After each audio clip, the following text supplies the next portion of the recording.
তাফসীর মাহফিল CHP। বিজ্ঞান বড়াই করো না, তোমরা যা শিখেছো আল্লাহর কাছ থেকেই শিখেছো। আকাশে উঠছো, তোমাদের অনেক আগে পাখিরা উড়েছে, ওরা শিখাইছে। মানুষ তো ভালো, বিজ্ঞান শিখতে হয়, চলুন আমার সাথে মৌমাছির কাছে। দেখেন মৌমাছি কত বিজ্ঞান জানে। কি দিয়া বড়াই করবা? ছোট্ট মৌমাছি, এই মৌমাছির মধ্যে আল্লাহ পাক কত বিজ্ঞান দান করেছেন দেখেন। আল্লাহ রাব্বুল আলামিন বলেন, وَأَوْحَى رَبُّكَ إِلَى النَّحْلِ أَنِ اتَّخِذِي مِنَ الْجِبَالِ بُيُوتًا وَمِنَ الشَّجَرِ وَمِمَّا يَعْرُشُونَ। আল্লাহ পাক বলছেন, وَأَوْحَى رَبُّكَ إِلَى النَّحْلِ। মৌমাছি পৃথিবীর মানুষকে 4টা বিজ্ঞান শিখাইছে। কয়টা বিজ্ঞান? দেখুন 4টি বিজ্ঞান কি। মৌমাছি, আল্লাহ পাক বলেন আমি মৌমাছিকে, মৌমাছির উপর একটা সূরা আছে না, জোরে কোন আছে না? সূরাটার নাম কি? সূরা নাহল। মৌমাছির উপর একটা সূরা। আল্লাহ পাক বলছেন আমি মধুমক্ষিকাকে ওহী করেছি। তার মানে এই নয় যে মৌমাছির কাছে জিবরাইল পাঠাইছি। ওহী যখন নবীর ক্ষেত্রে ওহী শব্দ আসে, তার অর্থ হলো প্রত্যাদেশ। জিবরাইলের মারফতে আল্লাহ পাক ওহী পাঠান। আর যখন এই ওহী অন্য কোথাও আল্লাহ ব্যবহার করেন, তার অর্থ হয় গোপন সূক্ষ্ম ইঙ্গিত। যেমন মুসা আলাইহিস সালামের মাকে আল্লাহ পাক ওহী করেছিলেন, এখানে জিবরাইল পাঠান নাই, ইলকা করে দিয়েছিলেন। মৌমাছিকেও তার মনের মধ্যে গোপন ভাবে সূক্ষ্ম ইঙ্গিত আল্লাহ দিয়েছেন কি, আত্তাখিজি মিনাল জিবালে বুয়ুতা, পাহাড়ে বাসা বানাও, ঘর বানাও পাহাড়ে পর্বতে। যেহেতু মধু হলো একটা মেডিসিন, মধু কি? এই মেডিসিনটা কে বানিয়েছে? আল্লাহ পাকের নির্দেশে। কে বানালো? মৌমাছি বানালো। কাজে এই মেডিসিনটা দিয়ে শুধুমাত্র গাছপালা যে দেশে আছে সেই দেশের মানুষ উপকৃত হোক, তাহলে তো সারা পৃথিবীর মানুষ পাবে না আল্লাহর এই ওষুধ। এই জন্য মৌমাছিকে বলা হচ্ছে পাহাড়ে বানাও। পাহাড় হয় মরুভূমির ভিতরে বেশি হয়, এই পাহাড়ের গায়ে গিয়ে চাক বানাও। ওয়ামিনা শাজারে, আর গাছে চাক বানাও। ওয়ামিম্মা ইয়ারিশুন, আর বিল্ডিং এর কার্নিশের তলায় গিয়া চাক বানাও। কইতে ইচ্ছা করে না? এই 3 জায়গায় চাক বানাও। এই 3 জায়গায় চাক বানাতে গিয়ে মৌমাছি 4টা বিজ্ঞান দেখাইলো। হচ্ছে কেমিস্ট্রি, অথচ মৌমাছি কোনো সায়েন্স ল্যাবরেটরিতে পড়াশোনা করে নাই। কথা ঠিক কিনা? তার কেমিস্ট্রিটা কি? কার্নিশের নিচে বিল্ডিং এর গায়ের সাথে লাগানো মৌচাক আপনারা দেখছেন কিনা কোন? এটা ঝুলে থাকে, ঝুলন্ত অবস্থায় থাকে। একটা পরিপক্ক ঝুলন্ত মৌচাকে কম করে হলেও সব থেকে বেশি যা শুনেছি আধা মণ থেকে 35 কেজি, 30-35 কেজি পর্যন্ত ওজন হয়, এত মধু থাকে। এখন এই মধুটা ঝুলে আছে,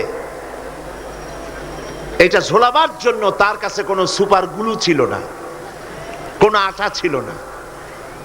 আল্লাহ পাক তাকে এমন আটা শিক্ষা দিয়েছেন যে আটা লাগায় দিয়েছে, লাগাবার পর মৌমাছি সেখানে মধু দিয়া 20 কেজি, 30 কেজি, 35 কেজি পর্যন্ত হইল, অথচ ছিঁড়ে পড়লো না। ঠিক কিনা বলেন?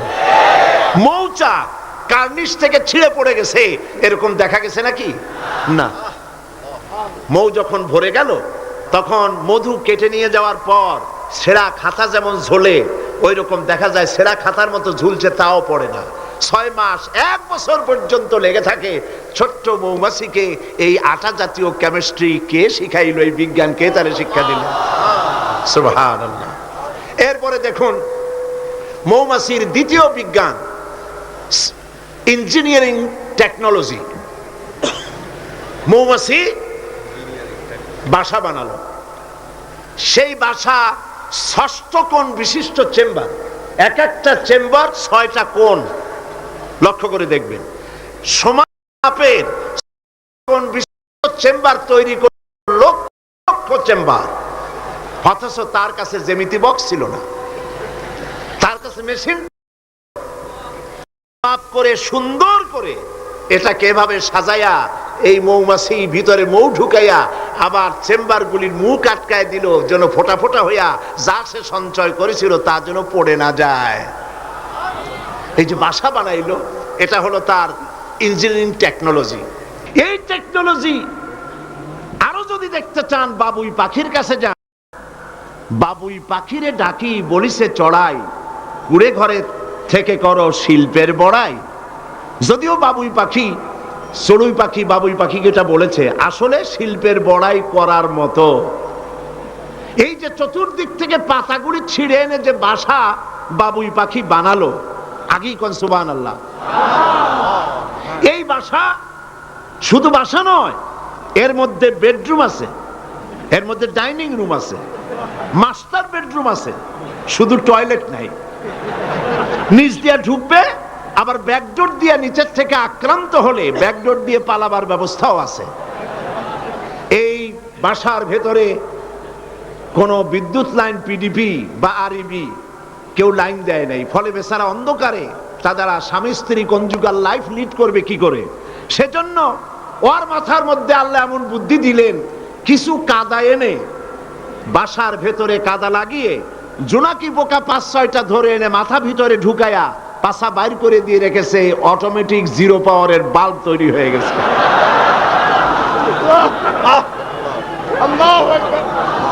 ইঞ্জিনিয়ারিং টেকনোলজি আর কারে বলে? আমার দেশের ইঞ্জিনিয়ার যারা আছেন, এই রকমের বাসা বানানো তো দূরের কথা, ভালো করে বাসাটা খুলুন তো দেখি, বুঝবো আপনি কেমন খুলতে পারেন।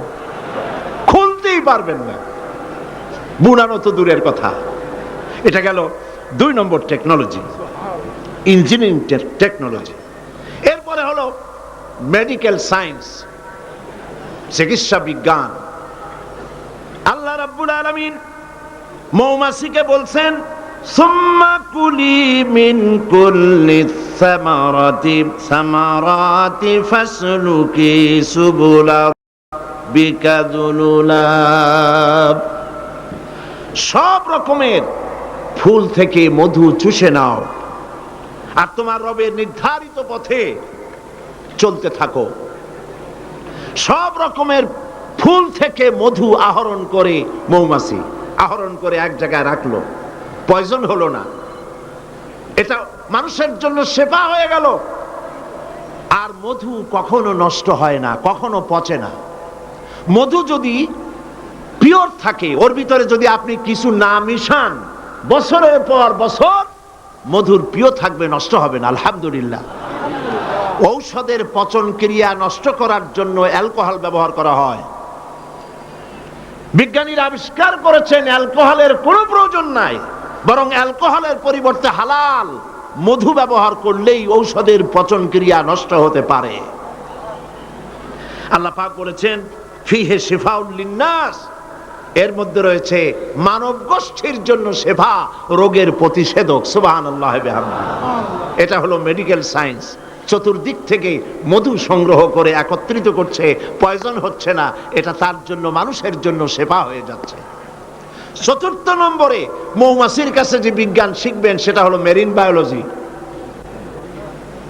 আল্লাহ পাক বলছেন, ফুল থেকে মধু আহরণের জন্য তুমি চলে যাও, কিন্তু রাস্তা ভুলে যেও না, রাস্তা ভুলে যেও না।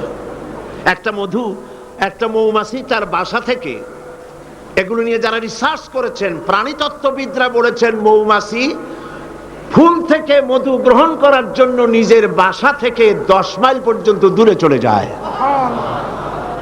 আপনারা কোনোদিন দেখেছেন কোন মৌমাছি আপনার ঘরে এসে পথ খুঁজতেছে, বাবা বাসা হারাইছি, যাবো কোন পথে? তালাশ করছে কখনো? আল্লাহ পাক বলছেন, তুমি যাবে ফুল থেকে মধু আহরণ করার জন্য, রাস্তা ভুলে যেও না। সুবহানাল্লাহ বিহামদিহি। সমুদ্রের ভিতরে নাবিকেরা যখন জাহাজ চালায়, ইনল্যান্ড রিভার লাইনে, আমাদের দেশীয় নদীগুলিতে স্টিমার যখন থাকে সামনে সার্চ লাইট থাকে, কিন্তু সমুদ্রে শিপগুলি, এদের কোনো সার্চ লাইটের দরকার নাই। সার্চ লাইট জ্বালাই দেখবে কি? পানি আর পানি, কি দেখবে? সেই জন্য তাদের জন্য প্রয়োজন হচ্ছে একটা মানচিত্র আর একটা কম্পাস।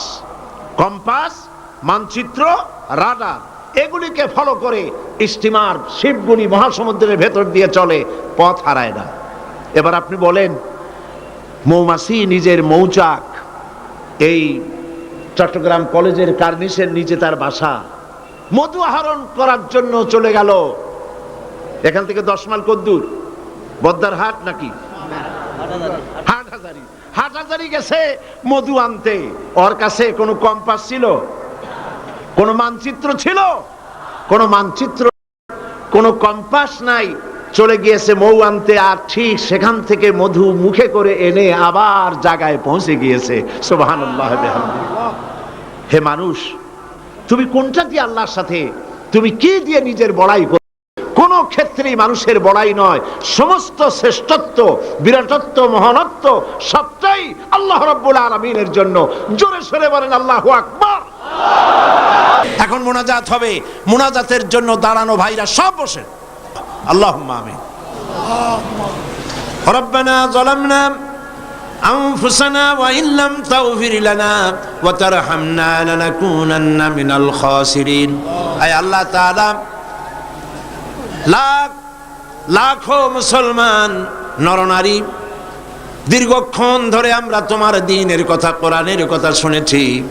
আল্লাহ তাআলা মেহেরবানি করে সওয়াবটুকুন জনাবে মুহাম্মদুর রাসূলুল্লাহ সাল্লাল্লাহু আলাইহি ওয়াসাল্লামের রূহ মুবারকে পৌঁছায় দাও। আমাদের মধ্য থেকে যাদের মা বাপ দুনিয়া থেকে বিদায় হয়ে গেছে, আল্লাহ দয়া করে কবরগুলিকে জান্নাতের টুকরায় পরিণত করে দাও। আমাদের বন্ধু বান্ধব, আত্মীয় স্বজন যার যা মারা গেছে, প্রত্যেকের রুহের পরে সওয়াব পৌঁছায় দাও।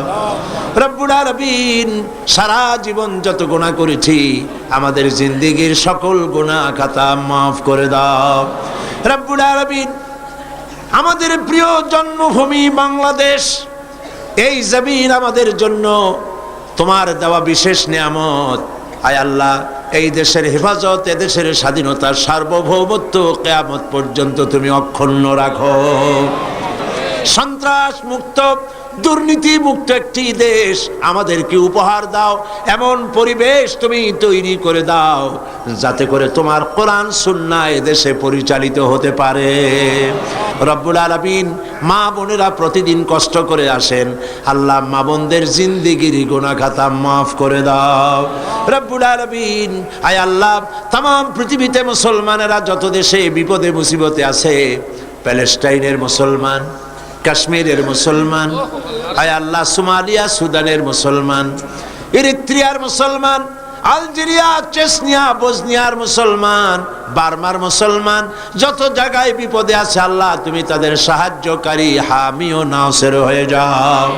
আয় আল্লাহ, আমাদের অপরাধের কারণে, আমাদের গুনার কারণে আমাদের উপরে তুমি নারাজ হয়েছো, আল্লাহ তুমি দয়া করে আমাদেরকে ক্ষমা করে দাও। রব্বুল আলামিন, মুসলমানদের উপরে তাম পৃথিবীর চতুর্দিক থেকে বিপদ ঘনায় আসতেছে। আল্লাহ, আমরা তোমার কাছে আশ্রয় চাই। শত্রুল আরশে মাসবুলুন আলাইনা ওয়া আইনুল্লাহি নাজিরাতুন ইলাইনা বিহাউলিল্লাহি লা ইয়াকদিরু আলাইনা। আল্লাহুম্মা ইয়া মুনজিলাল কিতাব ওয়া মুজরিয়াস সাহাব ওয়া সারিয়াল হিসাব হাজিমিল আহজাব, আল্লাহুম্মা হজিমহুম ওয়া জালজিলহুম ওয়ানসুরনা আলাইহিম। হে আল্লাহ তাআলা, তুমি মুসলমানদেরকে সাহায্য করো। আল্লাহুম্মা জিদনা ওয়া লা তানকুসনা ওয়া আকরিমনা ওয়া লা তুহিন্না ওয়া আকরিমনা ওয়া লা তুহিন্না ওয়া আকরিমনা ওয়া লা তুহিন্না ওয়া আতিনা ওয়া লা তাহরিমনা ওয়া আথিরনা ওয়া লা তুসির আলাইনা ওয়া আরদিনা ওয়ারদা আন্না ইয়া করিম ইয়া রাব্বাল আলামিন। আল্লাহুম্মা আইজ্জাল ইসলাম ওয়াল মুসলিমিন, আল্লাহুম্মা আহলিকিল কাফারাতা ওয়াল মুবতাদিআতা ওয়াল ইয়াহুদা ওয়াল হুনুদা ওয়ান নাসারা ওয়াল মুশরিকিন। আল্লাহুম্মা শাত্তিত শামলাহুম, আল্লাহুম্মা মাযজিগ জামাআহুম, আল্লাহুম্মা দাম্মির দিয়ারাহুম, আল্লাহুম্মা আনসুর মান নাসারা দীন মুহাম্মদ ওয়াখযুল মান খাযালাল মুসলিমিন। আমিন।